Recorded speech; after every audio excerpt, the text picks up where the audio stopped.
మన ప్రభువును రక్షకుడైన యేసుక్రీస్తు వారి పరిశుద్ధ నామంలో కూడి వచ్చిన నా ప్రియులందరికీ నా హృదయపూర్వక వందనాలు తెలియజేస్తానండి. ఈరోజు 18వ తారీఖు 8వ మాసం 2025 18:8 గురించి మాట్లాడుకుందాం.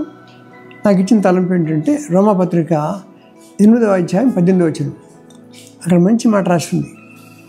మన ఎడల ప్రత్యక్షము కాబో మహిమ ఎదుట ఇప్పటి కాలపు శ్రమలు ఎనదగినవి కావు అంటాడు. ఎంత పెద్ద మాట అండి. మనకి ఎన్నో శోధనలు, సమస్యలు, ఆర్థిక సమస్యలు, చిక్కులు, కొట్లాటలు, సమాధానం లేకుండా పోవటం, కుటుంబాల్లో, సంఘాల్లో నెమ్మది లేదు. అటువంటి శ్రమలు ఉన్నప్పుడు ఆయన అంటాడు, అంత గొప్ప ధనికుడు, ప్రార్థనాపరుడు అతను అని అంటాడు, మన ఎడల ప్రత్యక్షము కాబో. అది గురి అక్కడ ప్రభువుని చూడాలి కళ్ళారని చెప్పి పరలోకానికి వెళ్ళాలి అంటే తప్పుతో ఉన్నాడు ఆయన అంట. ఆ మాట అండి ఎంత అద్భుతం. మన ఎడల ప్రత్యక్షము కాబో మహిమ ఎదుట ఇప్పటి కాల శ్రమలు ఎన్నదగినవి కావు అంటాడు. 16:33 యోహాను రాసింది, లోకంలో మీకు శ్రమ కలుగును, అయినను నా యందు మీకు సమాధానం కలుగుని ఈ మాట చెప్పినాను అంటాడు. ఎంత సమాధానం ఎక్కడుందండి? ప్రభువులోని సమాధానం ఉంది. నా యందు మీకు సమాధానం కలుగునని నేను మీకు ఈ మాటలు చెప్తున్నాను. లోకంలో మీకు శ్రమ కలుగును, ఆయనను ధైర్యం తెచ్చుకుని నేను లోకమును జయించున్నానని చెప్పి అన్నాడు.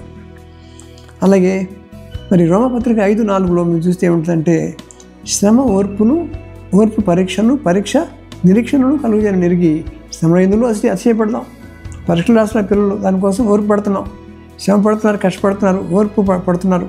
శ్రమ ఓర్పు పరీక్ష ఉందని చెప్పి ఓర్పు వస్తుంది, మనకు లేత రాదు. పరీక్ష ఓర్పు పరీక్షను, పరీక్ష నిరీక్షణను, మంచి రిజల్ట్ రావాలి, సీట్ రావాలి, ఎంసీట్ రావాలి, లేకపోతే నీట్లో ఎగ్జామ్ రావాలి, మెడికల్ సీట్ రావాలి అనేటువంటి సీట్లు కావాలని చెప్పేసి మనం మంచి కెరీర్ కోసం మనం తంటాలు పడుతున్నాం. శ్రమ ఓర్పు పరీక్ష నిరీక్షణను కలుగుజని నెరిగి శ్రమ ఎందులో అతిశయపడదాం. ఎంత మంచి మాట గమనించాలి. అలాగే అయితే యేసుక్రీస్తు వారి గురించి మనం దాన్ని నేర్చుకున్నాం. ఆయన కుమారుడై ఉండి తాను పొందిన శ్రమల వల్ల విధేయత నేర్చుకుని చెప్పి అన్నాడు. ఎంత మంచి మాట అండి. ఇవన్నీ అద్భుతమైన లేఖన భాగాలు ఇవన్నీ. అయితే హెబ్రీ పత్రిక 12వ అధ్యాయంలో 2వ మాట మంచి మాట ఉంది అక్కడ. ఆయన తన ఎదుట ఉంచబడిన పందెంలో 12:2 హెబ్రీ యేసుక్రీస్తు వారు రాస్తున్నాడు. ఆయన తన ఎదుట ఉంచబడిన పందెంలో ఆయన రాస్తున్నాడు ఏమో ఓపికతో పరిగెత్తమని రాశాడు. తర్వాత ఆయన తన ఎదుట ఉంచబడిన ఆనందము కొరకై, మంచి లాంగ్వేజ్ ఏంటంట, ఏమి కాన్సన్ట్రేట్ చేస్తున్నాడు? ఆనందం.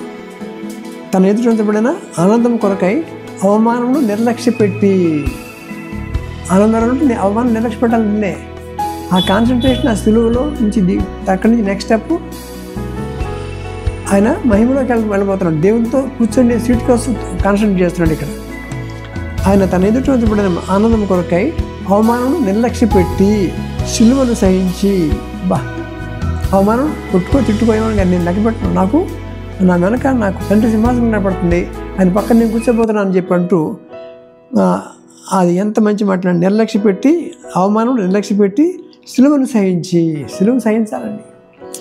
దేవుని సింహాసనం యొక్క కుడి పార్శ్వంలో ఆసీనుడై ఉన్నాడు. ఎంత మంచి మాటలు. కాబట్టి ఈ మాటతో మనం ధైర్యం తెచ్చుకుందాం. శ్రమ వస్తే మనం ప్రార్థన చేయమని చెప్పి యాకోబు 5:13 చెప్తుంది.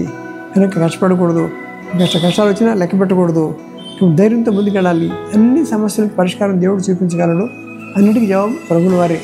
కాబట్టి ఆ రీతిగా మనం ధైర్యం తెచ్చుకుని మనం ఈ లోకం శ్రమల గురించి పెద్దగా పట్టించుకోకుండా మన మనసు ప్రభు మీద కేంద్రీకరించి ముందు కొనసాగటకు ఆ ప్రభు మనకి సహాయం దయచేయండి గాక. Thank you. God bless you.